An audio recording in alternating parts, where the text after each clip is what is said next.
ঐতিহ্যের মাঝেই নতুন এক সংযোজন, কৃত্রিম বুদ্ধিমত্তা চালিত রোবট সন্ন্যাসী বুদ্ধারয়েড। সম্প্রতি কিয়োটোর একটি মন্দিরের সংবাদ মাধ্যমের সামনে আত্মপ্রকাশ করে এই রোবট। মুখাবয়বহীন ধূসর সরল পোশাক পরা বুদ্ধারয়েডের উপস্থিতি যেন একসঙ্গে ভবিষ্যৎ ও অতীতকে দাঁড় করায় একই মঞ্চে।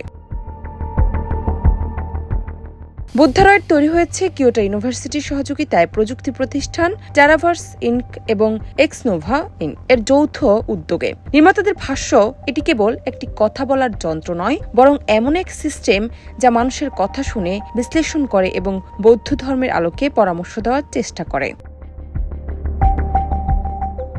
সংবাদ সম্মেলনে বুদ্ধারয়েড নিজেই জানায়, আমাকে বৌদ্ধ ধর্মের শিক্ষা পৌঁছে দেওয়ার এবং সবার গল্প শোনার দায়িত্ব দেওয়া হয়েছে। রোবটটি মানুষের মতো মাথা নাড়ানো, হাতের ভঙ্গি করা কিংবা দেহভাষার মাধ্যমে প্রতিক্রিয়া জানানোর ক্ষমতাও রাখে।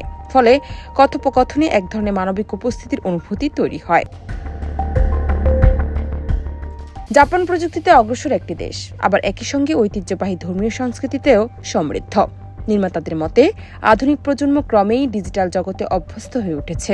তাদের কাছে আধ্যাত্মিক বার্তা পৌঁছে দিতে প্রযুক্তি নির্ভর মাধ্যম কার্যকর হতে পারে।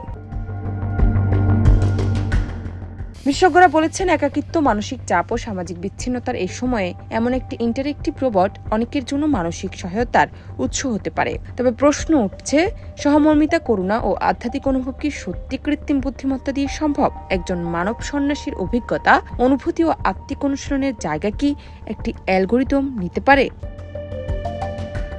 জান্নাত নিপু, দেশ রূপান্তর।